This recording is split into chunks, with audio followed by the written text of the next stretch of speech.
Joined by head coach Boo Major as the Gamecocks get set to take on New Mexico State Friday at 2 o'clock. It's the end of a long homestand. 5 home meets to start the year, including the exhibition, and it all culminates on Friday. And of course, the last time you guys were in action, Coach, a big 9-8 victory over number 2 Georgia. That was nearly 2 weeks ago, though. So, as big as that victory was, how do you keep that momentum going when the Aggies get here on Friday afternoon?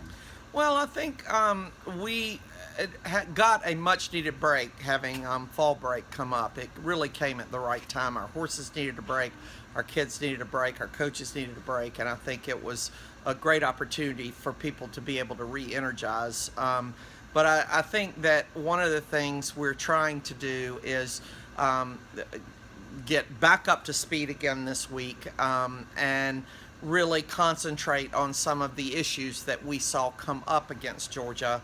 Again, I think I've talked about that we've had some really not common nerves that appeared and just things that were a little uncharacteristic of our team. And so that's just one thing that we're trying to do is to keep everything status quo, B, to try to keep folks focused on the fact that we are going to have a tough ride this weekend against New Mexico State, and not to rest on your laurels after having a good win against Georgia. So we're just trying to continue to look ahead and take one meet at a time. If I can get you to look back a little bit, that off week did fall at a really good time for you guys, like you mentioned. And I know lots of people did different things, whether it was volunteering or getting in extra work or resting. As a head coach and as a coach who's been at it for a while, how do you want your team to use weeks like that? And do you think you accomplished that last week?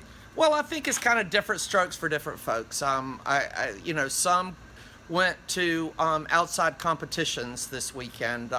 Some folks went home and re-energized with their family. Some stayed here and came out and rode horses over the weekend. So I really think what I like to see is folks doing what they think is going to work best for them. And I do think we accomplished that this past weekend. I think that the ones that needed to rest, rested, and the ones that needed to work some more, worked some more. And I think we'll see if, I guess what you'll look at is to see how we do against New Mexico State on Friday as to whether each of the individuals that are competing use their time over fall break to get themselves geared up for this competition.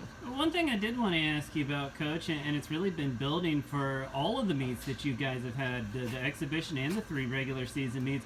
Seems like you've got a lot of new contributors, whether it's freshmen, obviously. I know Reagan Renfro was the reigning MOP in the last meet, and of course if you start mentioning names you're going to leave some off, but I believe you've had 7 different riders win an MOP award for the first time this season, and we're barely a month into the year. That's something that's got to make you really proud as a coach, that you've got so many people, whether it's freshmen or veterans, that are stepping into new roles and thriving. Absolutely, and I think that's what, obviously as a coach, that's what you look for. You really look for folks that are that you're trying to have a well-rounded team. You're trying to have a team where you don't just have one star. That you want a team that if you're who you think is your best rider has an off day, that the others are going to rise up and get in there and get the job done as well. And I think that's another thing that we're trying to accomplish with this group. And that's a statistic that I really didn't even know about. So it's really neat to know that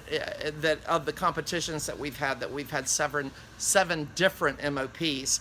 I think that just shows that our team is a little more well-rounded than it has been in the past, and that I think that we don't have one particular person that's a star, but I think we have a lot of folks that are striving to be the best that they can be, and in the process of doing that, it's making a very good chemistry within the team. And that team mentality should really reap some benefits for you guys. You've got some lineup changes Friday against New Mexico State. Whether it's somebody who's been in there for every meet this season or somebody who's new, what do you expect on Friday when you take on the 10th ranked team in the nation? Well, certainly we want them to win, but we also, what we really want to see is the ones that have been in quite a bit, that they continue to get better, that they continue to calm their nerves. And then we're also putting some new folks in. We just kind of want to see how they're going to react.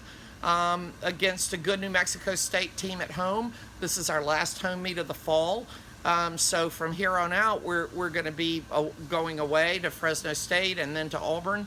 And we really want to make sure that our girls are prepared depending on who we pick to go. I think we're very lucky in the fact that we're pretty deep this year, and so we don't have a particular set of 5 people that we want to use in each of our events, and that we feel very comfortable with being able to switch people in and out. So, eventually we're going to get to a comfortable 5 when we get into the spring and we're starting to look at postseason play. But right now we're spending a lot of time just trying to see if folks will rise to the occasion when their time is called. Like Coach said, it's the last home meet of the fall. Gamecocks taking on New Mexico State Friday, 2 p.m. right here at One Wood Farm. Coach, best of luck, and we'll talk to you then. Great. Thanks, Rob.